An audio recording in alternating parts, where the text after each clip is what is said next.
Good day students, today we have done angles. तो angles क्या है? एंगल दो रेज या दो लाइन सेगमेंट्स के बीच में जब वो एक कॉमन पॉइंट पे जुड़ जाते हैं, वहाँ पे जो इंक्लिनेशन बनता है, जो गैप बनता है, उसे हम एंगल कहते हैं। तो जिस पॉइंट पे, कॉमन पॉइंट पे, ये दो रेज या दो लाइन सेगमेंट एक दूसरे से मिलती हैं, इंटरसेक्ट करती हैं, उस पॉइंट को वर्टेक्स कहा जाता है।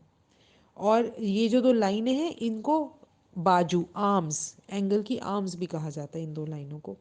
तो एंगल को नेम कैसे किया जाता है? जो सेंटर पॉइंट होता है उसको हम कॉमन नाम देते हैं, वर्टेक्स को हम कॉमन नेम देते हैं, और दूसरी दो जो भी हमारी रेज हैं, उनके हम अ, दूसरे जो एंड्स हैं उनको एक एक वो दे देते हैं। तो अगर नेम दे देते हैं, जैसे ए, सेंटर पॉइंट ओ पे दो लाइन है, ओ ए एंड ओ बी, तो ये आपका एंगल का नेम बन जाएगा ए ओ बी, या आप इसको बी ओ ए भी लिख सकते हैं। और लिखने के लिए एक सिंबल बनाया जाता है छोटा सा एल शेप का, उसके बाद ये एंगल नेम लिखा जाता है। तो यू कैन राइट सिंबल, उसके बाद ए ओ बी, और सिंबल, उसके बाद बी ओ ए। और एंगल क्योंकि मेजर किया जाता है और हर मेजर करने वाली चीज़ को हम नापते हैं, तो उसका यूनिट होता है, मतलब डिग्री वाला यूनिट यूज़ होता है। तो एंगल्स की डिग्री कितनी होती है? 360 डिग्री मैक्सिमम है इसमें, 0 से लेके 360 डिग्री तक के एंगल्स जो हैं पाए जाते हैं। इनको मेजर करने के लिए एक तरह का इंस्ट्रूमेंट आता है जिसे प्रोटेक्टर कहा जाता है। प्रोटेक्टर के ऊपर 180 डिग्री होती है, और दोनों तरफ से 0 से लेके 180 डिग्री तक इसके ऊपर मार्क्ड होता है। ये जो प्रोटेक्टर है, ये D shape, English letter D shape का आकार होता है, या फिर आप किसी भी सर्कल को आधा कर दो तो उस तरह की इसकी शेप होती है। टाइप्स ऑफ एंगल्स अपनी मेजरमेंट के ऊपर जो हैं, सबसे पहले है ज़ीरो एंगल। ज़ीरो एंगल जब दोनों लाइंस के बीच में कोई भी एंगल नहीं बनता। फॉर एग्जांपल, एक लाइन दूसरी लाइन के बिल्कुल ऊपर है और उन दोनों के बीच में कोई भी गैप, कोई भी स्पेस नहीं है, that is a zero degree angle. उसके बाद आ गया right degree angle. Perpendicular lines, वहाँ पे राइट डिग्री एंगल बनता है। हमारे सारे स्क्वायर्स जो हैं, रेक्टेंगल शेप के जितने भी स्ट्रक्चर्स हैं, मोबाइल फ़ोन, दरवाज़ा, दीवारें, ये सब जो हैं, इनमें राइट डिग्री एंगल बनता है, जिसको 90 डिग्री एंगल भी कहा जाता है। 0 और 90 डिग्री के बीच के जो एंगल्स हैं उनको एक्यूट एंगल कहा जाता है। So angle from 1 degree to 89 degree, ये सारे एक्यूट एंगल में आ जाते हैं। 90 डिग्री से 180 डिग्री के बीच के एंगल्स, मतलब 91 टू 179 डिग्री, ये सारे एंगल्स, इनका नाम है ऑब्ट्यूस एंगल। उसके बाद आ जाता है स्ट्रेट एंगल। पूरा स्ट्रेट लाइन, उसको जिसमें सीधी लाइन पे जो एंगल होता है, that is the straight angle और 180 डिग्री एंगल।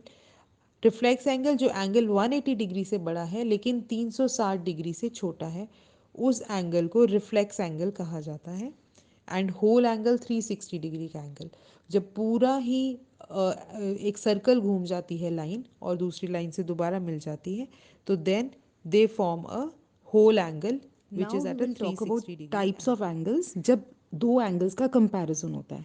अभी तक जो हमने एंगल्स किए थे वो वर जब एक ही एंगल की बात हो रही थी कि वो एक्यूट है, ऑब्ट्यूज है, रिफ्लेक्स है, कि होल एंगल है, या ज़ीरो एंगल है, या स्ट्रेट एंगल है। We were talking about one angle. अब हम एंगल्स को जब कंपेयर करते हैं तो कितने टाइप के एंगल्स होते हैं? तो मोटे मोटे चार टाइप के एंगल्स होते हैं व्हेन वी कंपेयर एंगल्स। तो पहला टाइप ऑफ एंगल है एडजेसेंट एंगल्स। तो एडजेसेंट एंगल्स वो एंगल्स होते हैं जो एक दूसरे के साथ साथ होते हैं। जैसे कहते हैं ना, एडजेसेंट इज अ वर्ड की बगल में, दोनों एक साथ होते हैं, उनका एक कॉमन वर्टेक्स होता है और कॉमन आर्म होती है, और इनको हम एडजेसेंट एंगल्स कहते हैं। सपोज एक 90 डिग्री का हमारे पास एंगल है, और ए ओ बी, अगर एक 90 डिग्री का एंगल आप एज्यूम करें ए ओ बी। अब ओ पॉइंट से मैं ए ओ और ओ बी के बीच एक डायगोनल लाइन ड्रॉ कर दूं, may be in the middle, या थोड़ा सा आउट ऑफ मिडल, और उस सेगमेंट को मैं ओ सी मार्क कर दूं। Now I have got two angles. जो 90 डिग्री का एंगल था वो दो एंगल्स में डिवाइड हो गया। अगर बराबर मैंने सेंटर से लाइन ड्रॉ की है then it is 45 and 45 degree, और अगर थोड़ी ऊपर नीचे की है तो देन डिपेंडिंग कि कितना मैंने ऊपर उसको हॉरिजॉन्टल लाइन से, उस लाइन, मेरी लाइन कितनी ऊपर है, तो एंगल उतना ही होगा। May be it is 10 and 80 degree, या 20 एंड 70 डिग्री, लेकिन ये टोटल 90 डिग्री बन रहा है क्योंकि 90 डिग्री के एंगल के दो एंगल्स बन गए हैं। सो ऐसे एंगल्स जो बिल्कुल एक दूसरे के साथ होते हैं, they have a common vertex and one arm common between them, these are called adjacent angles. Next type of angles है वर्टिकली ऑपोजिट एंगल्स। जब भी दो लाइनें एक दूसरे को इंटरसेक्ट करेंगी, काटेंगी, तो उस वहाँ पे हमारे पास दो pair of vertically opposite angle बनेंगे। जब भी दो लाइनें एक दूसरे को काटेंगी, टोटल एंगल्स बनेंगे हमारे पास चार, और वर्टिकल ऑपोजिट का के दो पेयर बनेंगे। एक ऊपर की, सपोज आप कंसिडर कर सकते हैं लेटर एक्स। आपने लेटर एक्स ड्रॉ किया विच इज़ की दो लाइनों ने एक दूसरे को काटा, दो डायगोनल लाइंस ने, तो एक एंगल आपका ऊपर की तरफ फेस करता है, एक बॉटम की तरफ, एक लेफ्ट हैंड साइड की तरफ, एक राइट हैंड साइड की तरफ। तो जो वर्टिकली ऑपोजिट एंगल्स होंगे, टॉप वाला और बॉटम वाला, ये एक पेयर हो गया, और लेफ्ट एंड राइट वाला ये एक पेयर हो गया। सो वर्टिकली ऑपोजिट एंगल्स का एक जो रूल है वो ये है कि they are always equal. Top वाला एंगल हमेशा ही बॉटम वाले एंगल जो उसके बिल्कुल ऑपोजिट उसके बराबर ही बनेगा जब भी दो लाइनें एक दूसरे को इंटरसेक्ट करेंगी। Next type of angles are supplementary angles. तो सप्लीमेंट्री एंगल्स कौन से होते हैं? वो दो एंगल्स जिनका सम 180 डिग्री है। अभी यहाँ पे क्या केस है, अभी तक जो मैंने आपको एडजेसेंट एंगल्स और वर्टिकली ऑपोजिट एंगल्स बनाए हैं, ये एक ही फिगर में पाए जा रहे हैं, मतलब इनका फिगर जुड़ा हुआ है एक दूसरे के साथ। इन सब एंगल्स में वर्टेक्स कॉमन है, एडजेसेंट में वर्टेक्स कॉमन होगा और एक आर्म कॉमन होगी। वर्टिकली ऑपोजिट में वर्टेक्स कॉमन होगा, आर्म्स कॉमन नहीं होती हैं, एक दूसरे के ऑपोजिट होते हैं। They have a same point of origin, आप ये कह सकते हो। लेकिन सप्लीमेंट्री एंगल्स में ये एंगल ऐसा भी हो सकता है जिसका वर्टेक्स कॉमन है, ये दो एंगल ऐसे भी हो सकते हैं जिनका वर्टेक्स कॉमन है, या ये दो अलग अलग एंगल्स भी हो सकते हैं।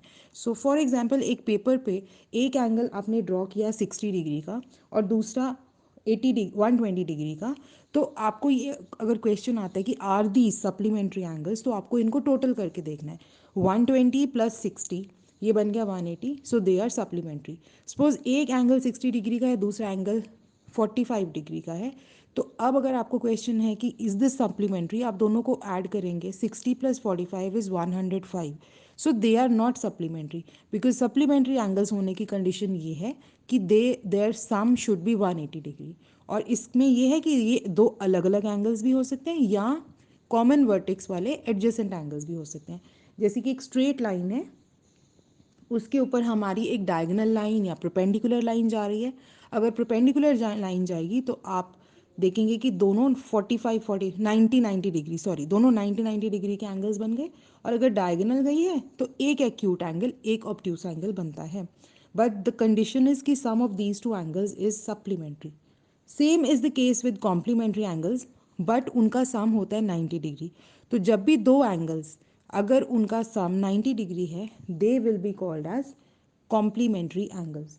क्वेश्चंस आ सकते हैं जैसे find the supplementary angle of an angle which measures 60 degree.